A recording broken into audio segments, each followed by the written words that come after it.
Hey everybody, day 11, still in the hospital, but I do feel a lot more mobile, a little more energy, still pretty tired, and we don't quite know what's wrong yet, just that my bone marrow is not really doing what it's supposed to, but in contrary to the last update that I filmed, the doctors did have a really close look at my bone marrow and no longer think that it's this rare form of cancer.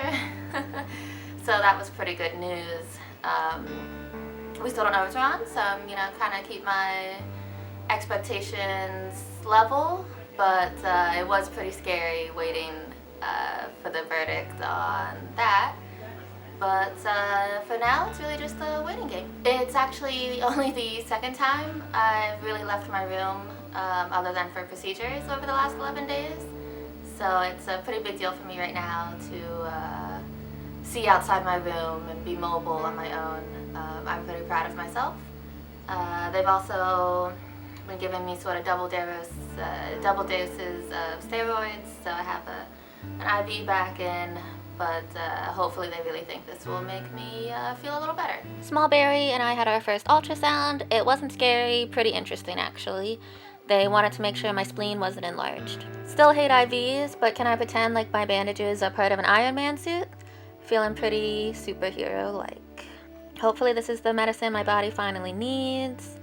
Now that I'm not tired all the time and there's less scary tests, I kind of really like it here. There's food, it's clean, I'm comfortable. But we still don't know what's going on illness-wise.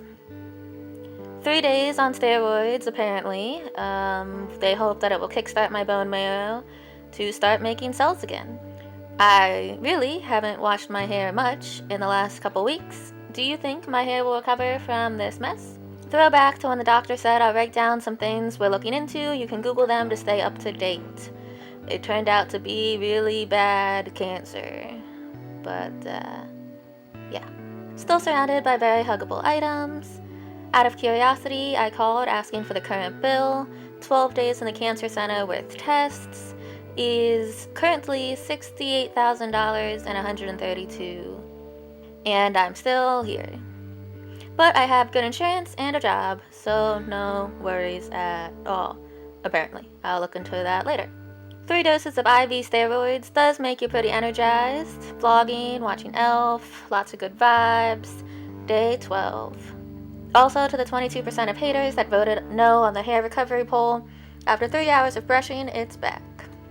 Day 13 in the hospital, no improvements, but the doctors think that we've run out of tests. And maybe going home soon, just to see if the medicine works with time. I'm far from healthy yet, there's been no improvements, we still don't know what's wrong, but the doctors think if I keep my phone near me and come to the hospital every day, that it's safe for me to be at home. Day 13, they're sending me home, but I'll be back tomorrow for regular check-ins. This day was so much more bearable with all of your support. I appreciate it all immensely. I don't have the words to explain. It's not over yet. In time, I may need to come back for more treatments, but only time will tell, and hoping for good things. So, the first 3 videos were sort of about how I suddenly became sick and how I went to the hospital for 2 weeks. There's lots of new things. The next few videos are basically dealing with the rest of this. It's still quite a long ride.